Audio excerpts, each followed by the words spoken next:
mute your audio and video both. And I now may I request our convener, Professor Atri Deshamukhya, to please introduce our speaker. Ma'am, please.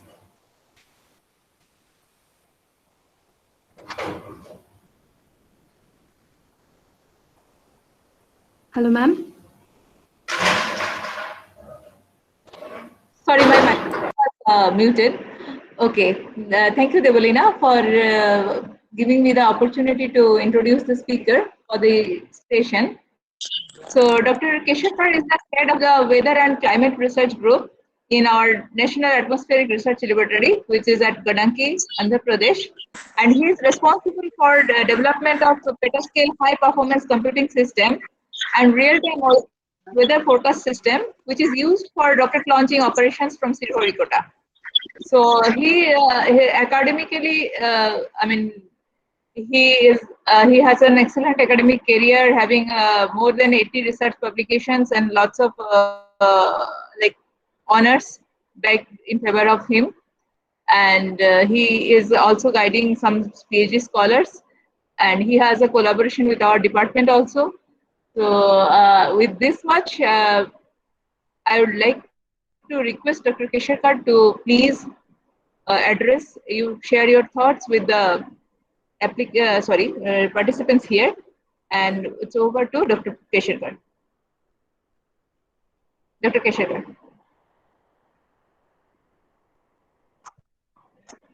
Hello. Hello. Hello. Yeah. Yeah, you are audible. Yeah. You are audible. Visible So, also. yeah, I'm sharing my presentation. Please.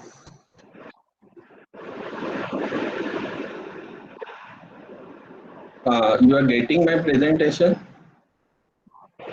Not until now. Yeah, it will take some time. Please,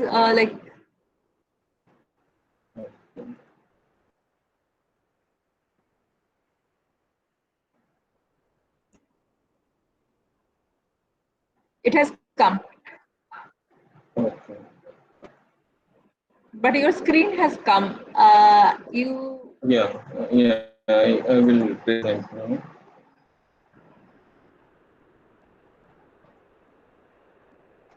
Yeah, so good afternoon. Yeah, I'm Amit. I'm working in National Atmospheric Research Laboratory, and I will be presenting on tropical cyclogenesis. Especially many of you may be aware of it, or some of you may not be aware of it. So for the mixed audience, I will present in more conceptual way, and if you have questions, we can interact. So I will be presenting theoretical perspective because this theory is developed over last 70 years, and everybody wants to know because tropical cyclones are more disastrous, and they actually cause a lot of damage to societal socioeconomic status.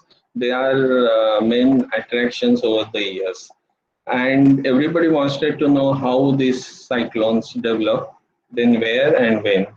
Luckily, prior to my presentation, Professor Ali has given some of the introduction, and already most of you might have read his work. So this is the outline, but I wanted to bring to your attention, if you see, there are small scale convections in the screen. These small scale convections are basically due to the increase in the vertical velocity in the column of in some column of the atmosphere. But it was very much important to understand that how this small scale convection turns into the large scale convections like tropical cyclones, and what are their interactions and all. So I will be presenting the theoretical understanding and what is the way forward now, where some of you are PhD student and you can take up some of these challenging topics. So for the students, I will be just explaining that this is the spiral bands, or this is the structure of the tropical cyclone. And tropical cyclone is considered as a warm core vortex. What does it means? That there is a heating on the in the middle atmosphere or the middle troposphere, and that heating causes the convergence at lower level and divergence at upper level, and a primary circulation form in terms of a low pressure area. And then we consider a cyclone genesis occur if the secondary circulation form. What is the secondary circulation? Secondary circulation is nothing but a primary horizontal circulation cause a rise in the air, and that rise in the air finally get condensed from the clouds, and then there will be outflow and a vertical circulation form. So till vertical circulation form, we will not able to tell a cyclone is formed. So there will be clouding or the cumulus clouding or the small scale convections happen, but over the large area, when the secondary circulation forms, then we will say uh, cyclone. So cyclogenesis is nothing but how the small scale convections are getting into the development of large scale formation. So for students, again, this radius of cyclones may range from 200 to 300 kilometer to these are the small cyclones, and then for above, if it goes above 500 kilometer, then it is called as large cyclone, and then above 800 they called as a super cyclones. So you can see radius, if it is 800 kilometer, you can see that more or less 1600 kilometer is the diameter of the cyclone, and that much big circulation develops during this. So again, this is preliminary because already previous lecture already mentioned about that. These are the various tracks of the cyclone, and all of you know that over the warm waters, cyclones forms, and because this warm water fuels the because the evaporation, as I mentioned in the previous lecture, evaporation fuels the tropical cyclone and then form. Second thing is known, again, before going to waves, I will just mention that most of these cyclones are known as hurricane in American region, and then tropical cyclone in Indian region, and then typhoons over Japan and uh, Chinese name. So there are Willy Willy for the Australia. So there are many names, and it is known that the cyclones are formed is some kind of wave activity. This wave activity is associated with that. But only wave activity doesn't form the cyclone. There are many mechanisms by which cyclones can form, but one of the most common activity was wave activity, and they forms near equatorial region most of the time more than 5 degree uh, 5 degree latitude onwards. So if you consider these cyclones, although if you plot the cyclone-centric view of clouding, you can see that many processes which are mesoscale to synoptiscale processes really occurring inside the while cyclone is developing. And these processes, how they form, why they form, if you can see like cyclone layer is slowly organizing, or if you can see Phylline was having a very nice organized structure, and they are getting affected by the environment as well as the processes. So question was asked that if the cyclone formations are getting affected because of the large scale large scale atmospheric parameters, then what are they? And in 1968 there was a very famous paper by Gray. He pointed out some of the parameters, and which Chang has modified in 2004, and these are the various parameters like sea surface temperature, vertical wind shear, conditional instability, cyclonic absolute vorticity. So these are many parameters were listed down, but these parameters are only gives the what are the sufficient conditions which can or the what are the necessary conditions which can lead to development of cyclones. And then if you find these conditions in your synoptic or some of the charts, and then you can say that there is a probability of formation of cyclone. This has a forecasting value, but when uh, when you really get into why it forms, we are still not aware. So if you see some of this parameter over Bay of Bengal, where you can see that less wind shear places, these black dots are showing the points of cyclogenesis, and you can see where the warm waters are there, cyclones are formed, or large mid-tropospheric relative humidity is there, or you can see less wind shear. So these are the parameters known.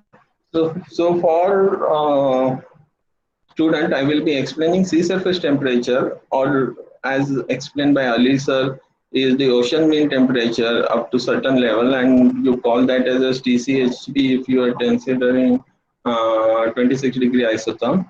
That gives the energy. Vertical wind shear between 200 to 850 HPA really helps cyclone to develop without because it will not it will allow cloud to develop.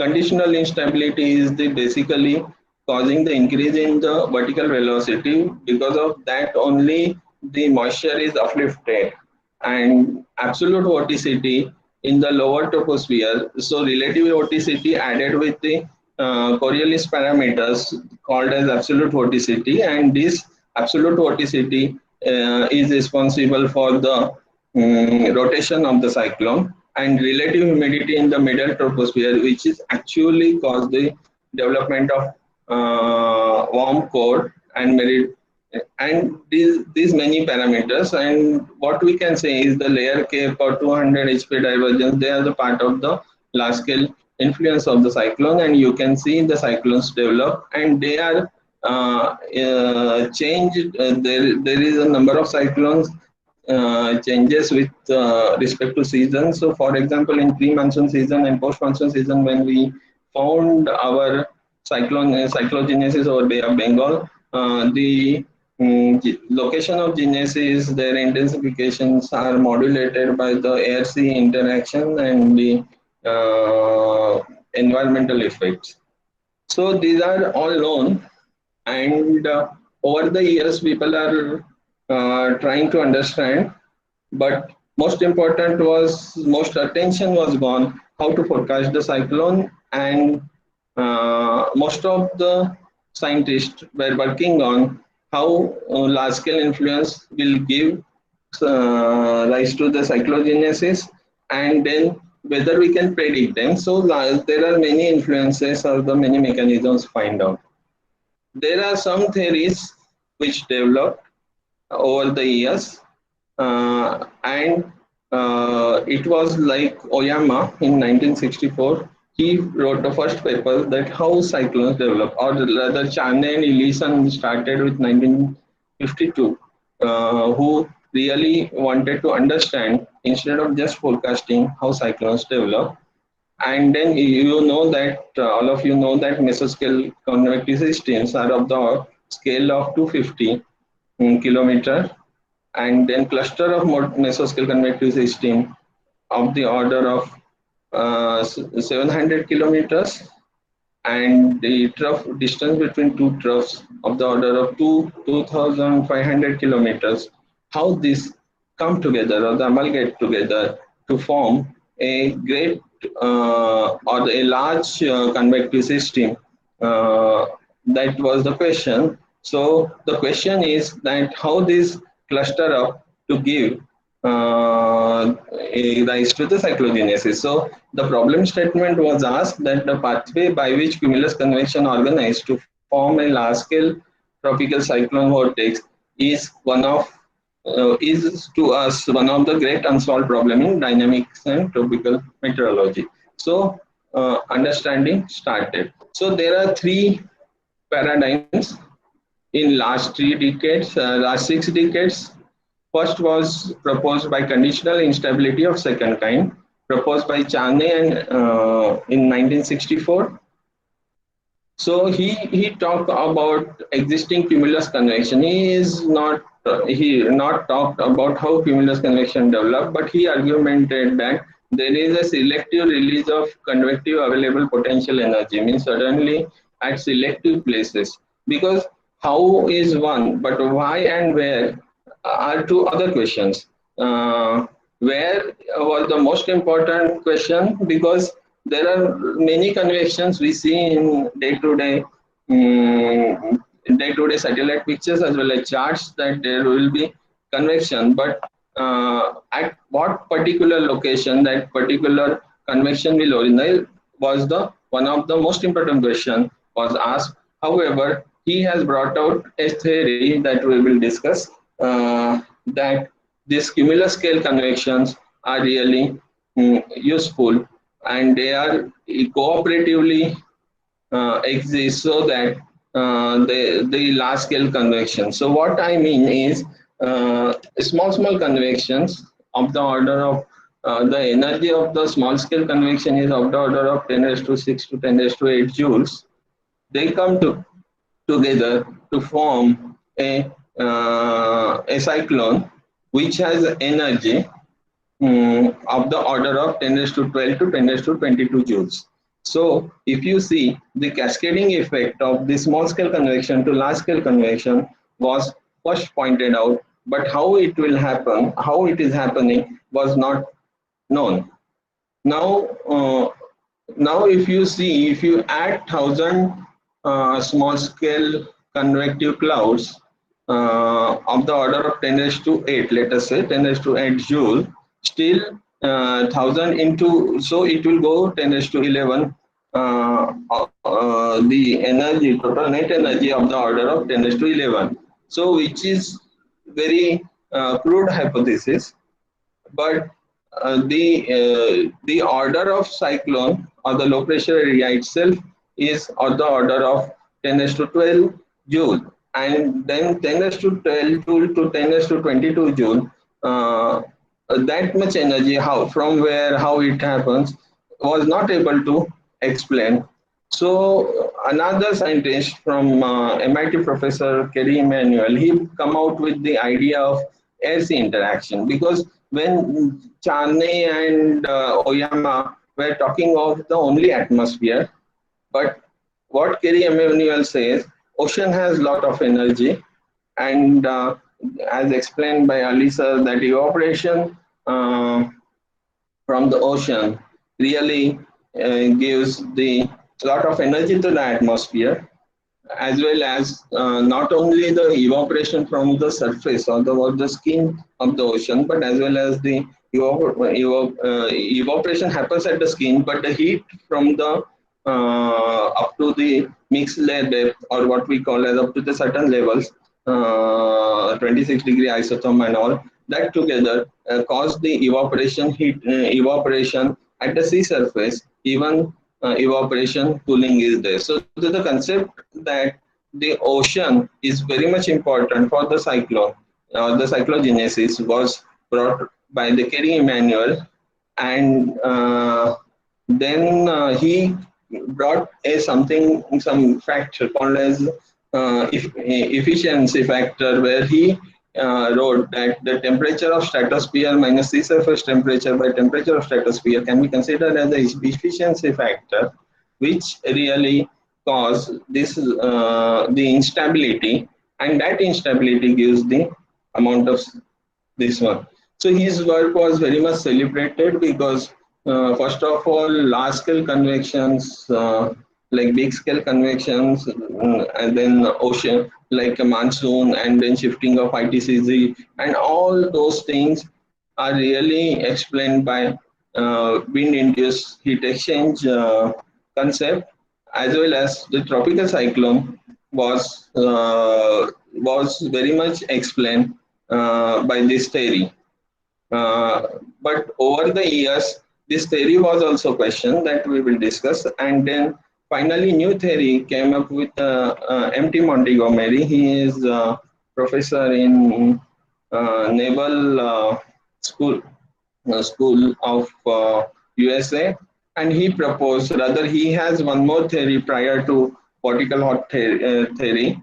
So that theory, from that theory only, he has brought out this new theory and called that the something called as vertical hot towers are really a route to the cyclogenesis. That means the merging of vertical hot towers, what we say is the small scale convections over the area and their accumulation. So you cause the increase in the total net aerial vorticity as well as the convection that really cause the over the heated ocean that really cause the cyclogenesis. So if we go really this theory in depth, if we see that according to Oyama 64 and Charlian Ellison's first paper was 52, then another paper was 64. If you see that there is a incipient disturbance or the low pressure area which actually caused due to frictional convergence and moisture gets a rise, and then this rise in the moisture cause somewhere we you know that 0 degree isotherm will reach, and above 0 degree mixed phase clouds will start, and somewhere above minus 40 degree if you see the icing will form. So these clouds will keep on increasing if this low pressure area is start strengthening, or what we can say is the spin up is increasing. So this cause there is a change of phase of water, and that change of phase of water heat release to the atmosphere, and that release in the heat cause the middle troposphere to be warm, and this warm, therefore it is called as warm core vortex. And till it became warm, if it is become more and more warm, more and more moisture, this is more and more convection will develop and more moisture get into, and this is how the concept of strengthening of low pressure area to higher and higher what we can say is like a low pressure area to depression, deep depression and all. So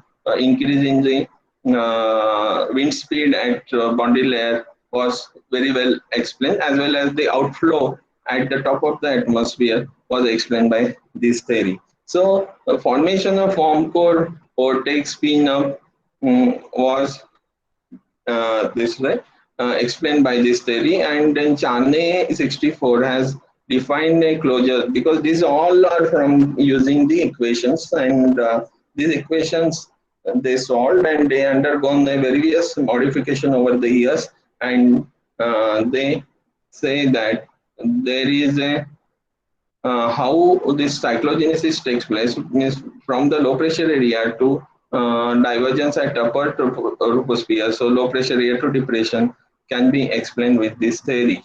But however, this theory was not able to explain selective release of convectively available potential energy. What they say is that suddenly at particular location or the incidentally all small scale convections comes together and they forms a vertical development.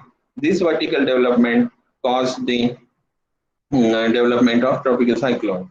But who defines why they comes together and what is that particular location was not explained by this theory, and it was highly criticized. First criticization was given by Arakawa 1974 paper, where he is saying that ensemble of cumulus convections are not only the mechanism for the development of tropical cyclone, it is the one of the mechanism. The large amount of heat needs to be generated inside the tropical cyclone if this strengthening of low pressure area is there, and atmosphere alone cannot generate this.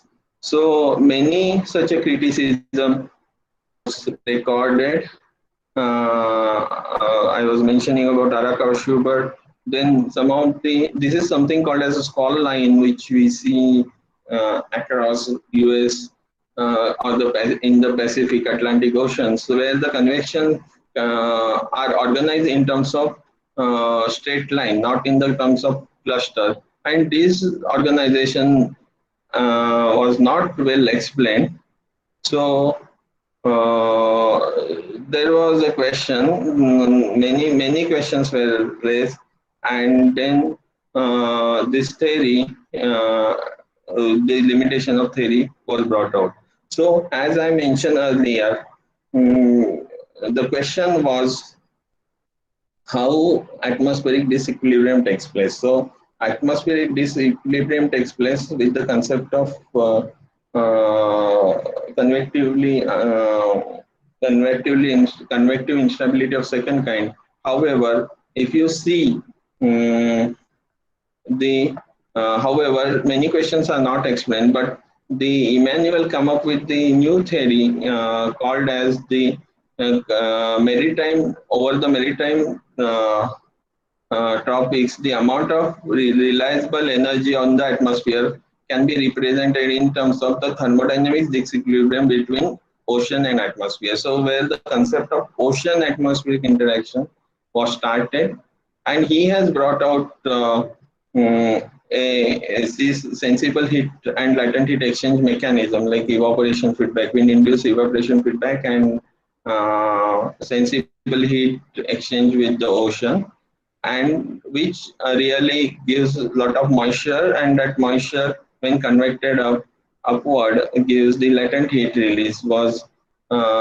his concept.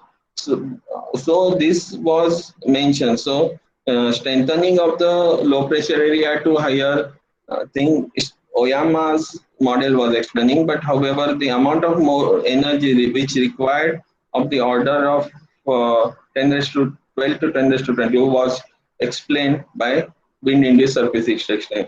There is something called as the Monsoon intra-seasonal oscillation, or what you can say is the MJO. Those also was explained by this theory, and this theory was very much explained. So where this theory fell was something called as the top to down mechanism. So what does it says?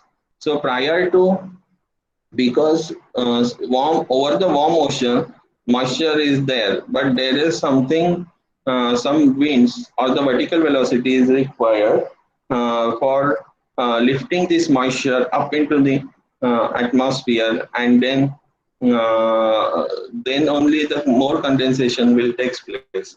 So for that, what he assumed that over the mid level, where we can say the stratiform clouds, they forms uh, forms and the latent heat release, and cooling happens at lower level. As you know that if you see thunderstorms happening, some part of away from where thunderstorm is happening, getting the downdraft, which brings the cool, cool air, and low level anticyclone and mid level mesocyclones forms, and that cools and moistening of the uh, air. So this kind of many thing over the warm water cause the convergence at particular place, and air spirals towards that. So many downdrafts from the from the small scale convections, they brought out a large scale convection, and they new downdraft convection erupt from the cold unstable UN, and warm vortex develop, and this vortex cause this is how the cyclogenesis is taking place. So these small vortices cause the downdraft, and then they sometimes comes together and they form a bigger cyclone. So this theory was well celebrated till 2006.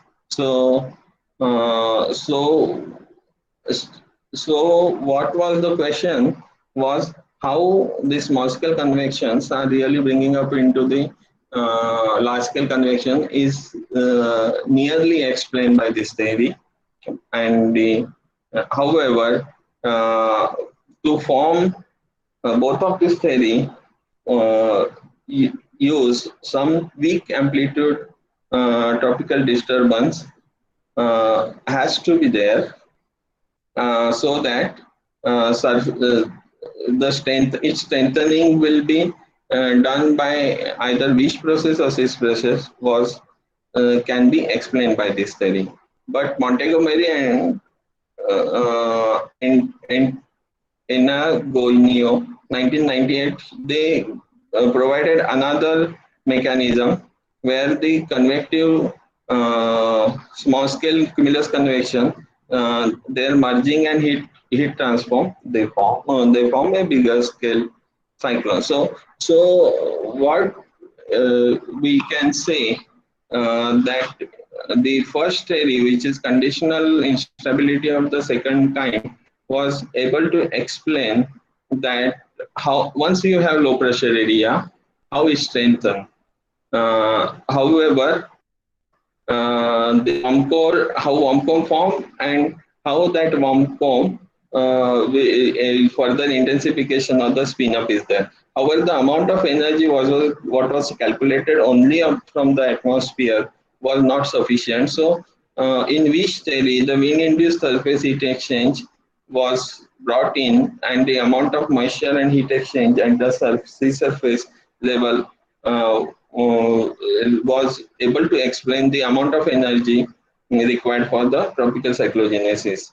Uh, the Wish theory also, to some extent, explained that how why that particular core, tropical cyclone core, was formed at that location. However, it's however, to for strengthening, Wish theory also required some kind of low pressure area where this cumulus clouds comes together and they form a convection. So new theory came up, something called as vertical hot towers, and if you see, this is TRMM picture where you can see that small vertical hot towers uh, were seen. This vertical hot towers was first time referred as a vertical hot towers by Hendricks et al. 2004, and Montgomery brought out a theory based on that. But however, the concept of vertical hot tower was not new, because in 1952, it was referred as rotating updraft. So, over the years, this nomenclature was formed, uh, and but it was renamed and the vertical hot tower. However, so if you see, even Emmanuel theory was saying small scale convections are required and stratiform rainfall is required for developing a small scale convection into the cyclone. But the concept of aerial vorticity was brought in by Montgomery and Hendricks. Hendricks was a student, PhD student of Montgomery. And what does it mean? The small scale convections, they rotate, and this rotation gives the amalgamation. So if you see over that area, there is a large vorticity. If they rotate faster, they collide, they merge, and uh, they symmetrize themselves, and they come together to form uh, a large scale cyclone, which is what we can as a multiple merger and anti-symmetrization of tubes of troposphere. And these tubes was seen in 1998 itself. You can see Hurricane Bonnie, where you can see there are the tubes of clouds development, and they referred as a vertical hot tower. So it makes a sense that small scale convections comes together to bring a very big cyclone, and instead of taking the vorticity of the small scale convection, is the aerial vorticity or the net vorticity of that area is really contributing to net aerial vorticity of the cyclone. So this was known, but then question is, there are many waves which comes in some waves.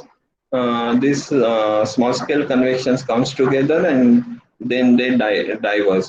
Then why these small scale convections has to be in that area, and they should come together to form a large scale vortex.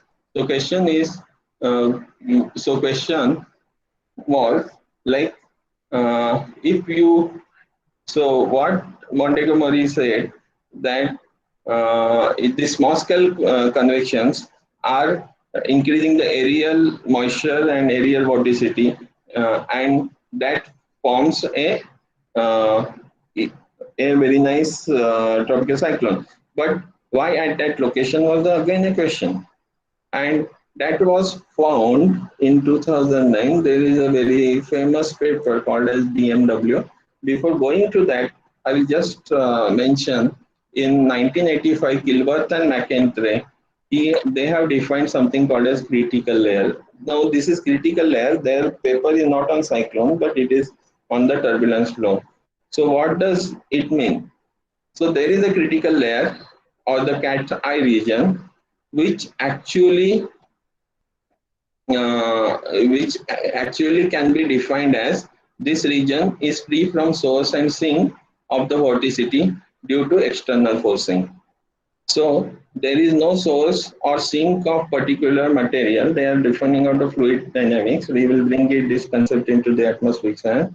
Then it advex vorticity in and out of critical layer, unable to diffuse vorticity towards or away from the critical layer, and the evolution of transport process is such that bound range of this value of the absolute vorticity. So what does it mean? So there is a layer where there is a absolute vorticity is keep on accumulating, or the keep on increasing. So uh, if you see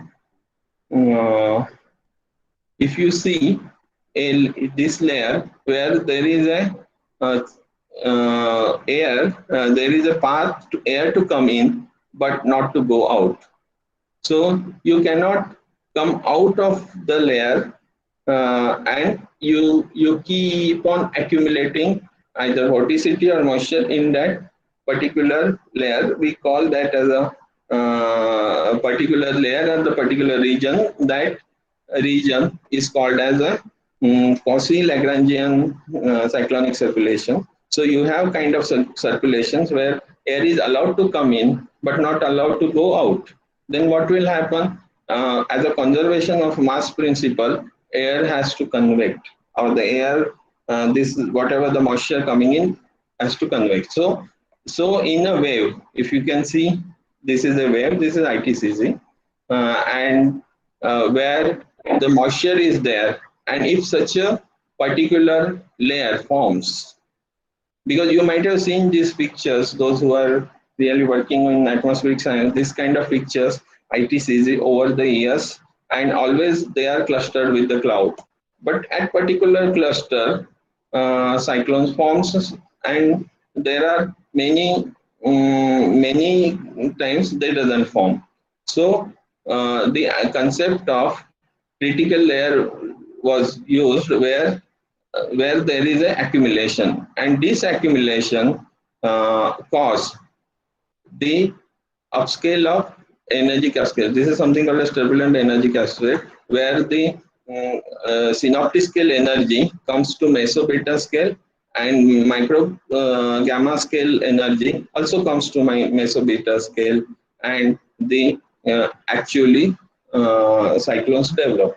So what does we mean by upscale of energy is nothing but the latent heating, the vertical hot tower, the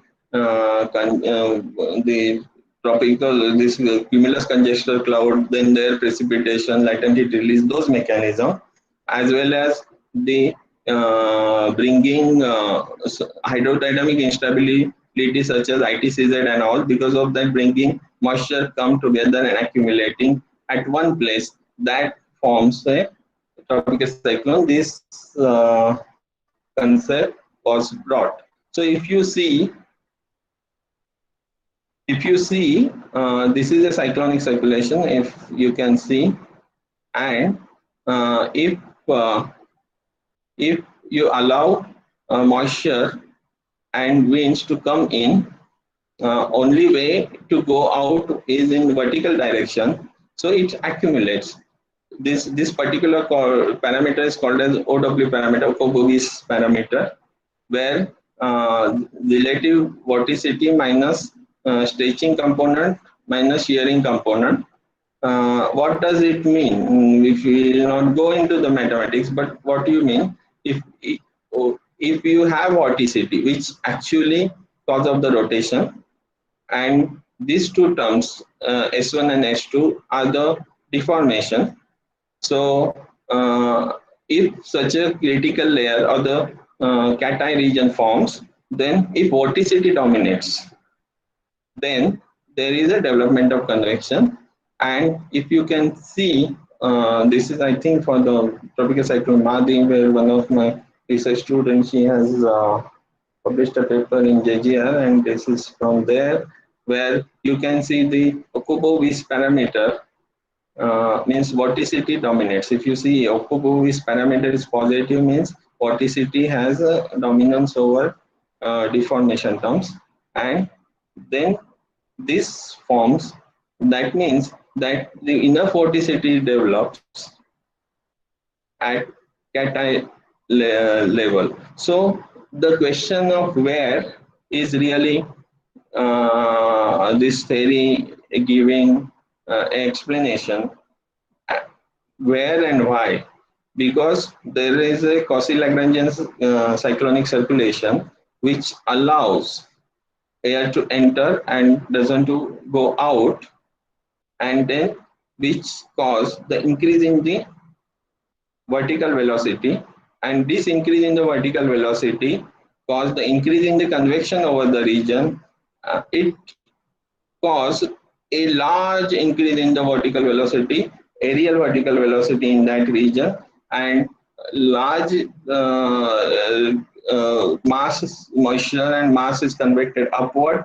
Then latent heat release, same mechanism like convective instability of second sign, and then latent heat release forms the warm core, then formation of divergence at upper level. This warm core really cause the further strengthening of the low pressure area, and this is a positive feedback loop which forms the circulation. So there are many things, I hope. So this particular theory, we have validated our Indian region, where the formation of, now this in this theory will not go in much deep, but the concept of pouch was brought. This pouch is nothing but this Cauchy Lagrangian cyclonic circulation, where a concept of kangaroo carries its baby in a pouch so that it will be protected. Like that, this Cauchy Lagrangian cyclonic circulation protects the development of cyclone. And this concept, this particular circulation develops in some kind of wave activity from the beginning. And as we know that planetary waves develop because of the Earth's rotation, there are many theories and all. And this pouch cause the enhancement of moisture and then aggregation of vorticity. So that develops a large scale convection. So we have studied this in much deeply. I think I have more 10 minutes in large scale and all convection, and we could find that the transfer of many transfer of this vertical velocity or the meridional velocity over the year, and then the wave structure can be seen 15 days before. So what does it means is you can track this Cauchy-Lagrangian cyclonic circulation in the Lagrangian frame of reference, and you could find that this particular pouch is developing, which actually caused the aggregation of vorticity and moisture at particular region, and this particular region uh, is a probable or incipient area of the tropical cyclones, and we can see this happens 3 to 4 days prior to that. So formation of Cauchy-Lagrangian cyclonic circulation takes place 15 days. You can trace up to from the 15 days prior to the cyclogenesis. However, if you see 3 days before or the 72 hours before, cyclones actually accumulation of moisture and vorticity over that particular area is so much that it gets give rise to the development of cyclogenesis. In that cyclo formation area, you can see the interaction between small scale convection. They are keep on coming together, then rotating, amalgating, then breaking, dying, then reforming, and all. And you can simulate that. I will show you some of the things. Like this is we have used WRF model. This is a 1 kilometer simulation. We in 2006 where we showed that this small scale merging of small scale vortices, they form the cyclone. This particular case of cyclone was cyclone very near to the equator. You can see here is the equator, and this particular cyclone goes south of the equator in as a because you know that geographical equator and meteorological equator there is a difference. So it went into southern hemisphere in geographical equator. However, if you see, it was inside the ITCZ, and but even it goes to south of equator, it retain its clockwise speed and anti-clockwise motion, and then it forms. And this is one of the simulation where this vertical hot towers and they're merging and all. If you see, this is 850 HPA vapor or the moisturing, and this is diversion at 200 HPA, and you can see small vertical tubes they forms. So we hypothesize that the angular momentum conservation caused the merging of these vortices and cause the aggregate rotation. So which this aggregate rotation was compensate the requirement of Coriolis force at equator, requirement of Coriolis force for the development of cyclone. Even we are there. So this merging and so this is something that a pseudo rotational force really caused. So because it was an intense system in the ITCZ, and this particular thing was shown, and this kind of vertical hot tower development, you can see this is the we have plotted from I think 1982 to 2018. This is the where such a vertical hot towers develop, and these are the dominating regions of vertical hot towers, especially over the warm ocean, and they form. Then the question is whether it is a top to down or bottom to top mechanism. Top to down mechanism is something called by or described by the Emmanuel, where the stratiform cloud forms, then low level cooling, and then this small scale vortices they come together and then form the big vortex. But bottom to up approach is where the vertical vorticity is increasing from the surface and to up. So both we have studied in this one. So how we can find the difference in bottom to up and uh,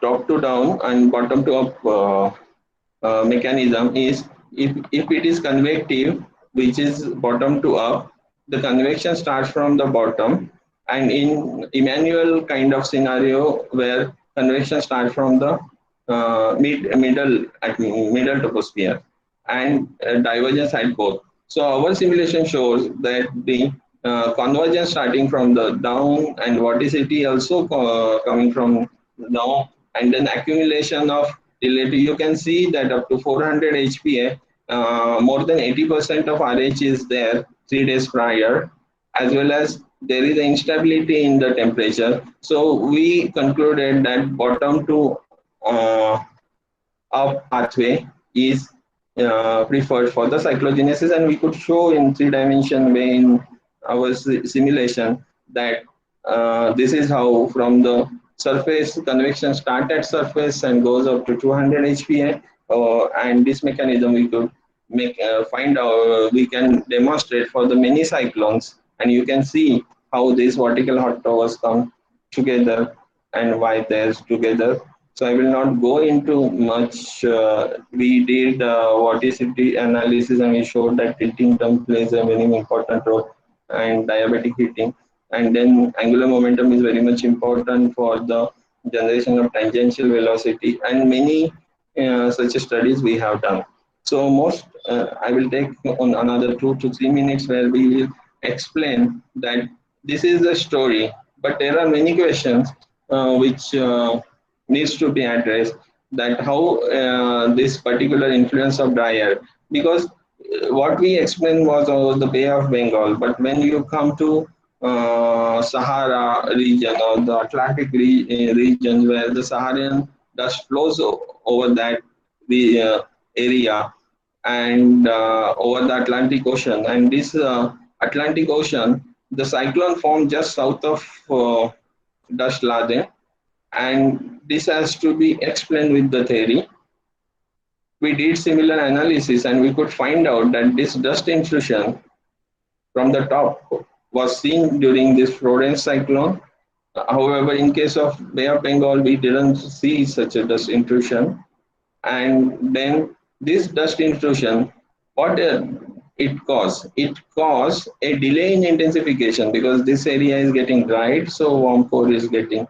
Then however that Cauchy, however there was no breaking of Cauchy Lagrangian cyclonic circulation, so it still protected. Only thing was there was a delay. What does delay mean? Because it accumulates, it took more time for accumulation, but however it's helped us in developing a large cyclone, more than 500-kilometer radius, means 1,000-kilometer diameter, and then this particular thing really lead into the development of category 5. So this is one. We did lot of analysis how dust is playing important role, and we could show that if dust intrusion in from the bottom where the 700 to 800 HPA, 800 to 700 HPA, it will decay the cyclone, as well as the dust intrusion in spiral band also decay the cyclone. So we could show that.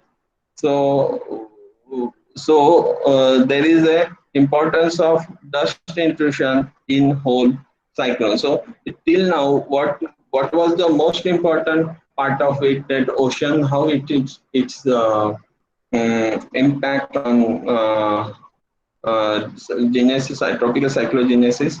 Uh, but more than that, now dust is also becoming a important for that. So we could show that layer decay was due to dust intrusion from the at 850 HPA from the Indian continent mass. Similarly, Oki was died in front in off coast of Mumbai only because of dust intrusion. So not only its ocean, but its atmospheric composition is also really important. If it is dry and less polluted, then definitely the impact of dust is not much. But when we have polluted oceans or the polluted atmosphere above the ocean, they have lot of impact, primary impact as well as secondary impact. Primary impact is in terms of the intrusion within the cyclone itself, and secondary impact is the changes in the sea surface temperature due to them.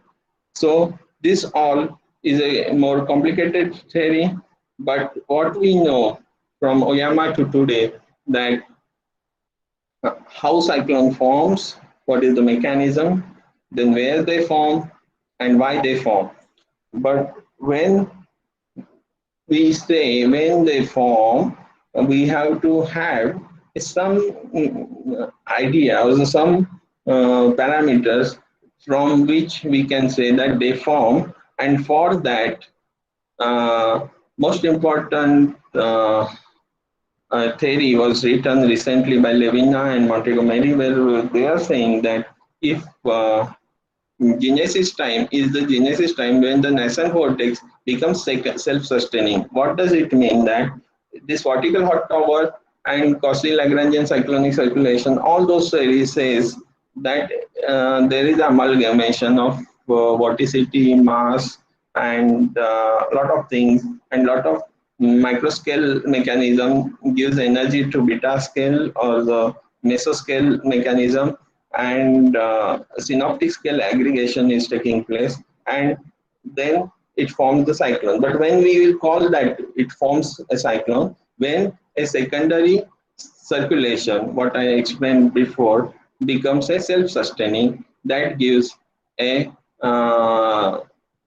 that we can tell that at that time the cyclone forms. So in general, recent theories, now we with the recent theory we are aware that how what where how where and when cyclones forms. So it's in terms of a vertical hot towers, but still we are not aware that uh, what is the impact of dust. To some extent we know, because what are the primary and secondary influences of dust on cyclones, and then dust versus the oceanic heat content, and these all needs to be studied much more detailed so that we can really predict the formation of Cauchy-Lagrangian cyclonic circulation 15 days before, because most of the times cyclones develops in that, but most of the time they don't develop in that. So the dust versus sea surface temperature versus moisture, microscale processes, how they come together to form the cyclone needs to be there. With this, I hope I could convince some of the theoretical development to explain how, why, and what, where this particular cyclogenesis is taking place. I'm open for the question.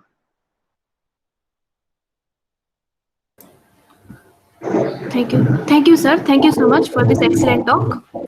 So the session is open for discussion now. We can take only 2 or 3 questions, sir. So should I read it out for you? No, I will go Hello, through sir. it. Okay. Yeah, I can see them. Okay, sir. From You could see it in the chat box. Rajasthan is Okay. Okay, asking sir. in pouch theory, at which level the genesis can be seen well in advance. So if you see one of the graph I was showing at 50 HPA, where we have plotted the meridional wind and then vorticity.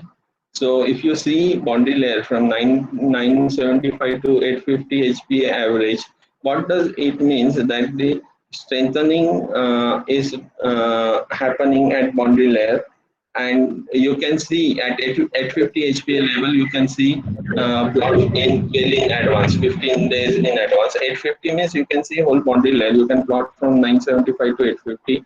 It will, you will see that it is seen in that level, especially Arabian Sea and Bay of Bengal cyclone. It depends on again sea surface temperature and how much energy is getting from the ocean, like especially evaporation and all.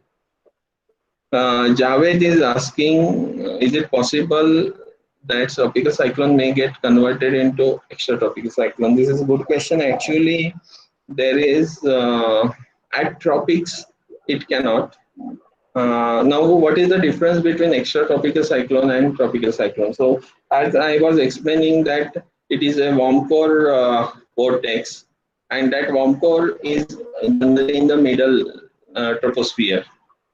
If you see the extratropical cyclones are cold core vortex, and those are mostly in the upper atmosphere.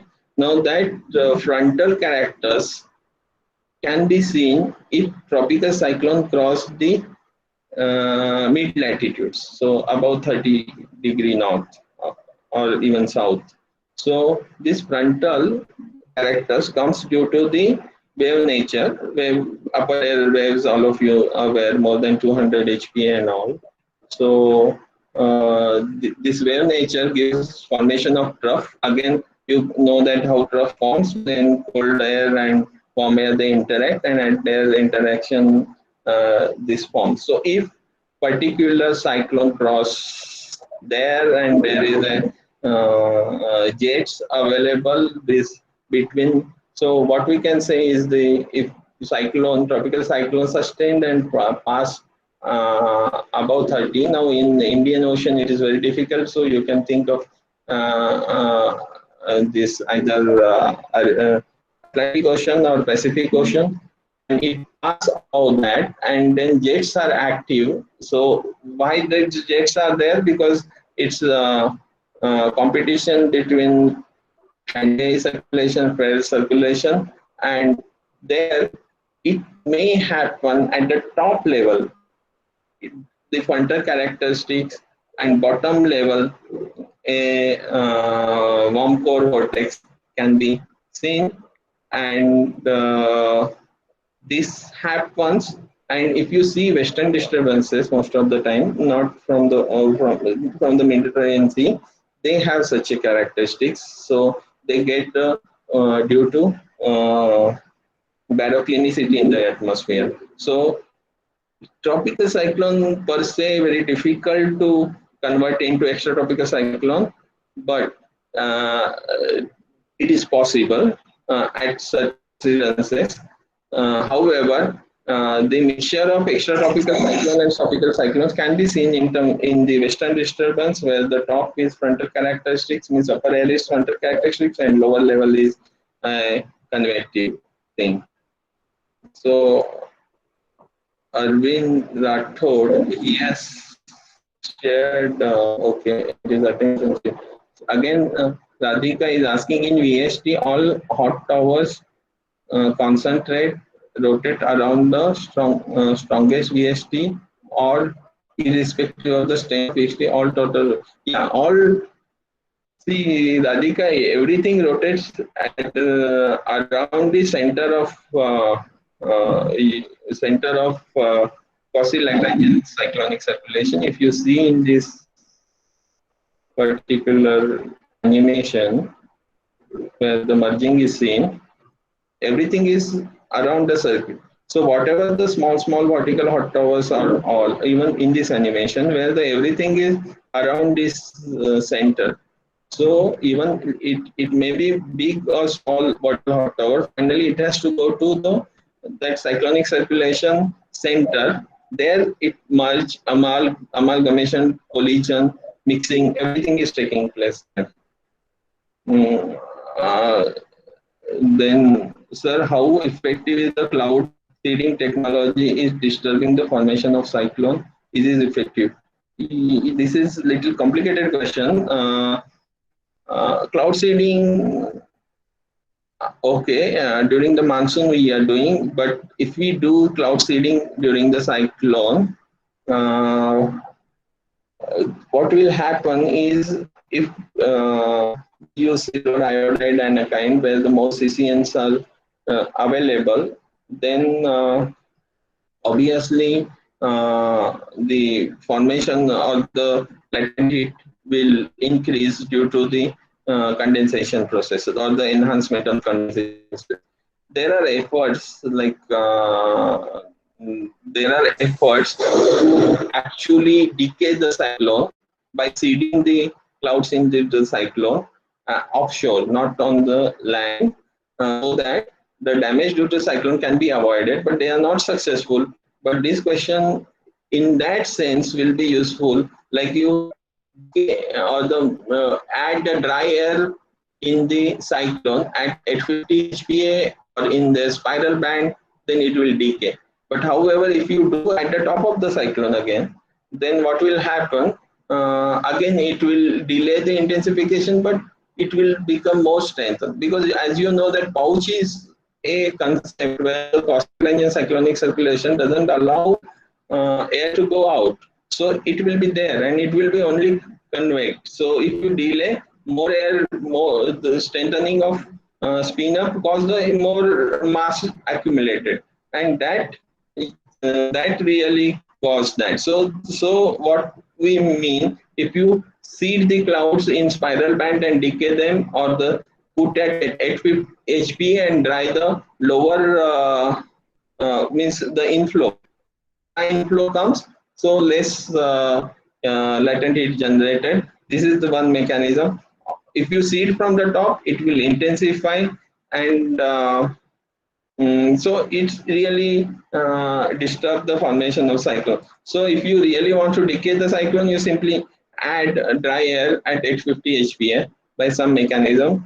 Now dry air means you can add dry mass like PM 2.5 or something of that sort, which actually doesn't allow to moisture to condense or make dry that particular layer of the atmosphere. Then Rajiv Sinha is asking, sir, why recent times most of the countries which are often hit by the cyclone over Asian countries? It, there is a, this is a very important question again. Why? What we are seeing is there is a shifting of a warm pool of the water, or what we can say is the sea surface temperature a little bit southward, and then ITCZ is also shifting southward over the climate scale. It is not yet significant, but this signature is prominent, and therefore, if you see cyclones can be detected early at equator layer. So yeah, to equator, what people are saying is either it is because of the more tools are now available, or but it is seen in sea surface temperature clearly.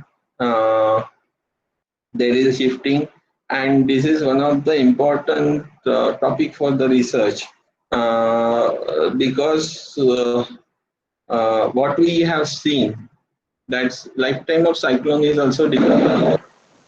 Uh, However, the intensification remains same. So what does it means? That whatever its impacts are more violent. So whether ocean is playing role, or whether dust and other mechanisms have a impact, it needs to be investigated. But yes, there is a shifting, southward shifting of warm waters, and it may, because finally it has to explain through oceanography that whether it is the impact of anthropogenic or any other reason. But however, the shifting is seen, and then cyclogenesis positions are also shifting southward or the near to equator, and changes in the ITCZ also seen. So definitely it will affect the cyclogenesis. Uh, this one. A second thing is, if gradient of waters, warmness of water is decreasing, then most of the time cyclone will go, because what I mean, if you crudely, like in 1960s or 70s, they used to say that rate of change of pressure at coastal location, well, from the cycle, the maximum, or the gradient of rate of change of pressure in which direction it will go, that direction the cyclone is moving. So if north waters are warmer or the less gradient exists, then cyclone will go in more in zonal direction, or they travel along the zone instead of going into the meridional, and that also is one of the concern. So therefore, you will see that cyclones are heated by little bit. So what I mean is there is a southward shifting. So north regions are less getting heated by the cyclone. That is one. Second thing is there is a changes in the gradient of warm ocean. We need to really look into, but it is seen prominently, and that really cause. So this is good observation and needs more investigation. But these two things are prominently seen in the data.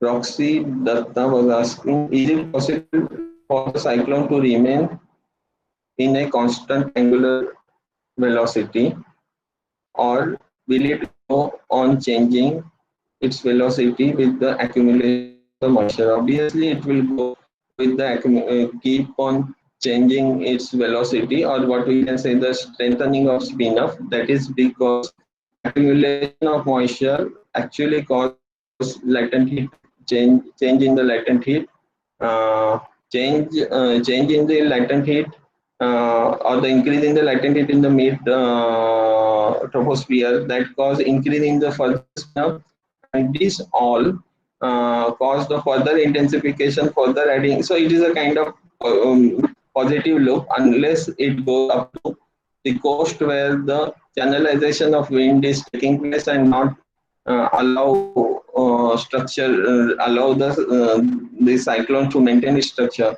that was uh, seen. Then Karthik is asking question: is it possible to understand the tropical cyclone by studying low frequency tropical areas? It is true. Because this whatever we are discussing about the quasi-Lagrangian cyclonic circulation develops in wave.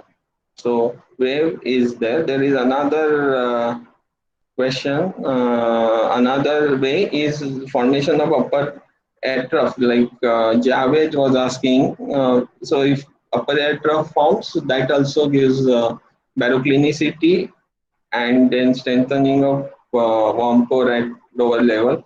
In especially it is seen in the western disturbances. So then, but waves are important. So 80% of cyclones over the globally forms from the waves, and 20% to maximum 30% forms from the upper air trough. Is it possible which parameter is good for theoretical perspective in addition to momentum? Now, if you see, if you want to solve the cyclone, it's not only the momentum equation. You need to get into rather.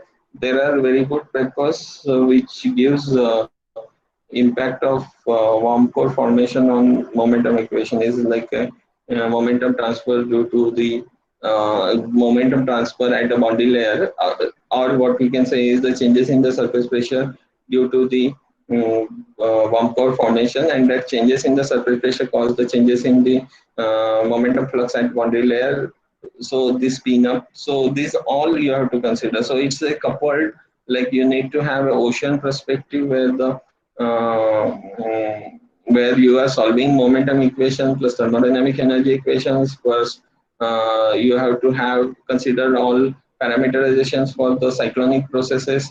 Then you need to consider angular momentum conservation. Then you need to consider vorticity conservation there. So one of my recent student, she is working on the helicity generation in the tropical cyclone, where this we are trying to solve this some of the problem, where it's not only the vorticity. Helicity is much more important because it's a three-dimensional perspective where we are coming up with new theoretical perspective.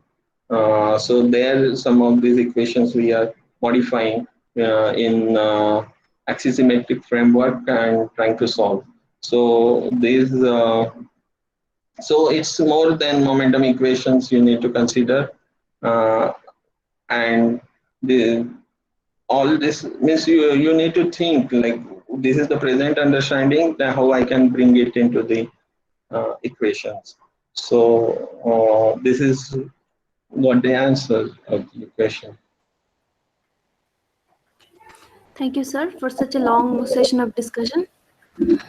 So with this, we have come to the end of today's event, Climate Change and Extremes 2020. I hope everyone has enjoyed the program, and we have got very important information also from this. So now we will have the concluding session, where I would like to request everyone to give some feedback.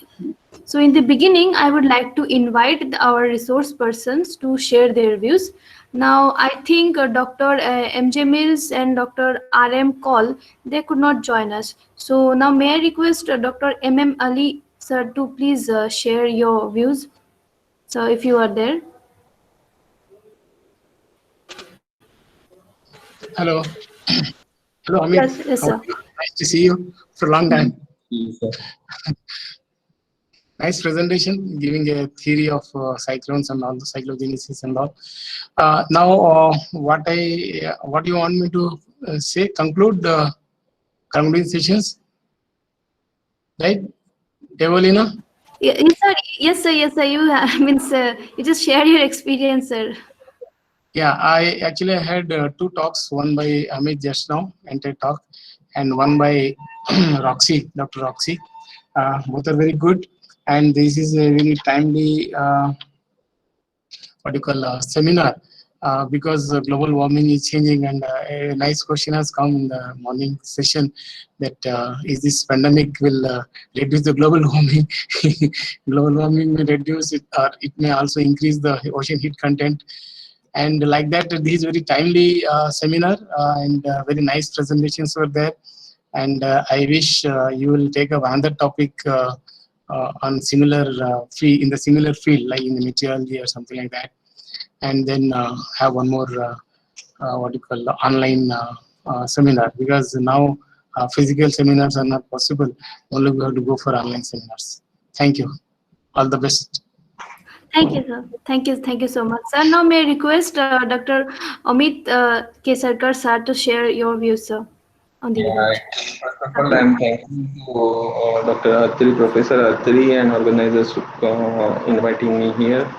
It's really nice to see Ali sir again, and his understanding from him about the ocean process is really, atmosphere is lonely without ocean, and then only atmosphere cannot do a great work like Cyclone Cyclone.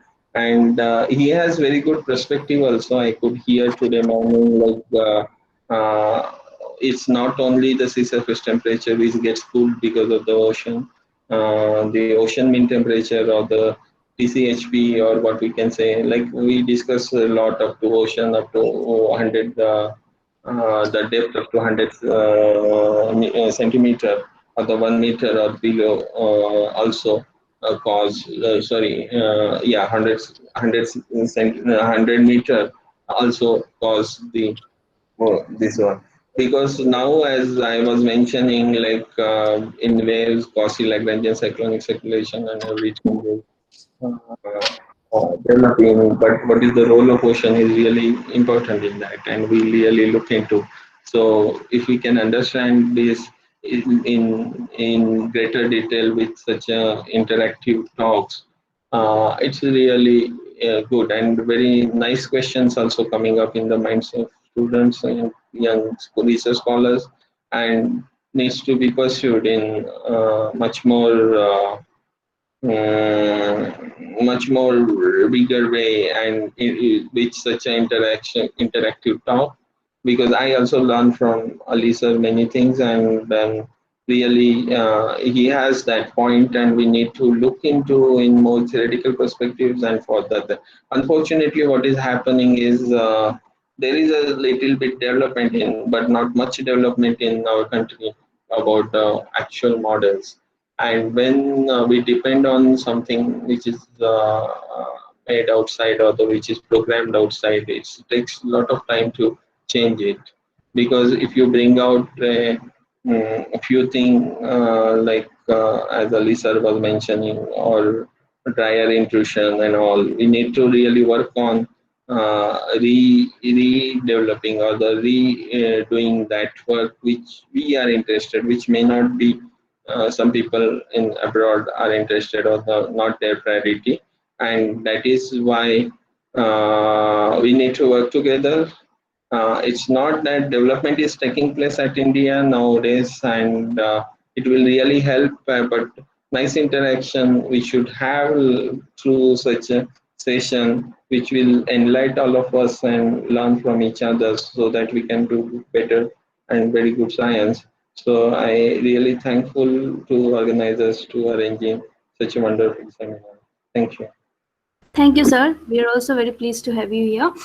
So now may I request anybody from the participants to share your views. For that, you may unmute yourself.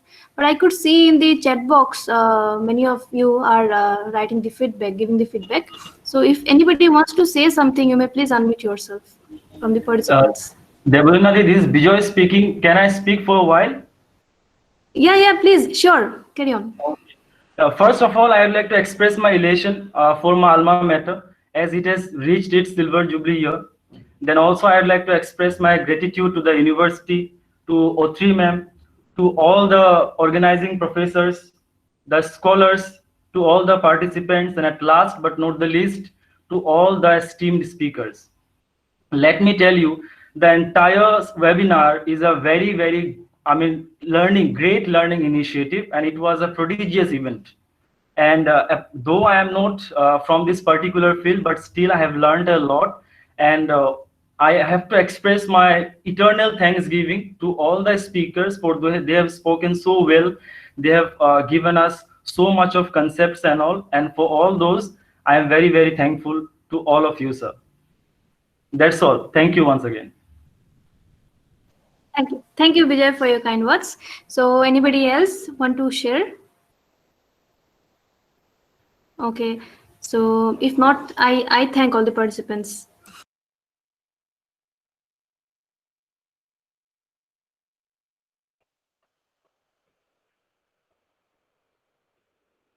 Hello, Debolina, you are muted. Debolina. Oh, yes, ma'am. Okay. Now may I request Professor Atri Deshamukhya, convener of the webinar and head Department of Physics, Assam University, Silchar, to share her views on the event, ma'am, please. Hello, ma'am. Yeah, thank you, Debolina. Hello, ma'am. I'm here. Am I audible? Okay. Yes.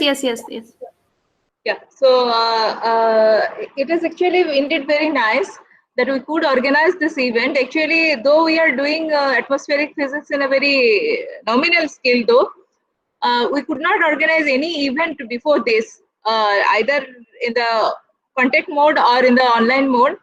We could not do anything. This is the first event for us, and I'm so happy that it is quite appreciated by the participants as well as the resource persons. And all these two sections are very, very important for making this event a grand success. Actually, speakers as well as participants, equally important for any event. All of them have spent quite a substantial amount of time to be with us, guiding us through everything, and then this event has occurred. And okay, this is a good part of COVID, that we can have such meetings online, and it becomes easier for people to access if they really want to do it. Because coming and doing it in a proper place, though it might be better from the perspective of interaction, but then also it becomes lots of issues are associated with that, like traveling, that accommodation, this, that. So this is easier for people to organize, and I think we will be able to take benefit of this event, and we would like to organize more things like lecture series or something like that, so that people get most benefit out of the whole thing, the students basically. So I would like to thank everyone who are associated with this event, the university authority who have supported us, our colleagues, friends, everyone, so that we could organize this event at this scale. And in future also we would like to have such events which are very relevant, common interest of everybody. So I would like to thank all with this, and over to Debolina. Thank you, ma'am. Thank you, ma'am, for your words.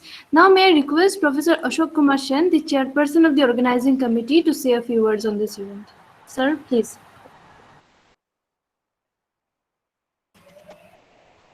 Hello, sir. Hello, sir. Do you hear me? Yes, sir. Now you're audible. Okay. Okay. Good afternoon, everybody. It was nice. Last 2 days we have been listening to wonderful talks. Today we had Professor Ali and Dr. Amit. Very nice talks. As our HOD, Professor Deshmukh was telling that we have atmospheric science in Assam University campus in a nominal way.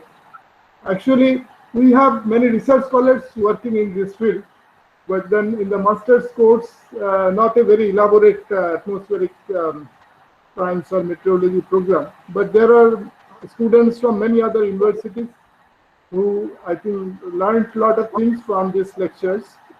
And I myself and many of my students, we are actually observational astronomers. So we deal with, air mass, aerosol, atmospheric extinction, transparency, all these contents. So really, it was very nice. We have been very much benefited.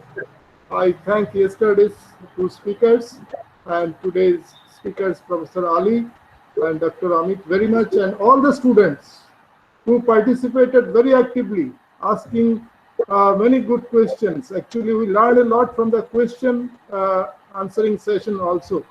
So thanking you once again. Thank you, sir. Thank you for your words. Now, may I request Dr. Mohananda Bara to propose the vote of thanks. Sir, please. Yeah, thank you, Debolina. Am I audible? Yes, sir. Okay, thank you. Thank you for the confirmation. So a very good afternoon to all present here. I, Dr. Mahananda Boru, on behalf of the Physics Department, Assam University Silchar, feel honored to present the vote of thanks at the closing ceremony of the International Webinar on Climate Change and Extremes 2020. First of all, I'd like to propose a hearty vote of thanks to our Chief Patron, Professor Dilip Chandra Nath, Honorable Vice Chancellor, Assam University, for making this event happen. I'd like to express my profound gratitude to our chief guest, Professor Chiar Bhattacharjee, for his interesting and thought-provoking inaugural address. I'd like to thank chairperson of this event, Professor Ashok Kumar Sen, for his nice work. I'd like to express my profound gratitude to the resource person of this event, Dr. Michael J. Mills, scientist, National Center for Atmospheric Research, USA, Dr. Roxy Matthew Cole, scientist E, Indian Institute of Tropical Meteorology, Pune, Dr. M. Ali, senior scientist, Florida State University, Dr. Amit P. Kesarkar, scientist F, National Atmospheric Research Laboratory, for enlightening us with their valuable talks and raising concern about the global climate change, global warming, extreme weather changes, and their various impacts on Earth. I'm sure that participants are very much benefited from these talks. I'm happy to express my vote of thanks to the members of the organizing committee, convener, Professor Atri Deshmukh, faculty members, and the research scholars of the physics department for successfully organizing this webinar. I'm also thankful to the University Authority for their constant support and cooperation in conducting this webinar. I offer my vote of thanks to Dr. Mohan Kaur, IITM Pune, for his help in organizing this event. Last but not the least, I thank all the participants for attending this international webinar and making this event a grand success. Once again, I thank one and all present here. Thank you.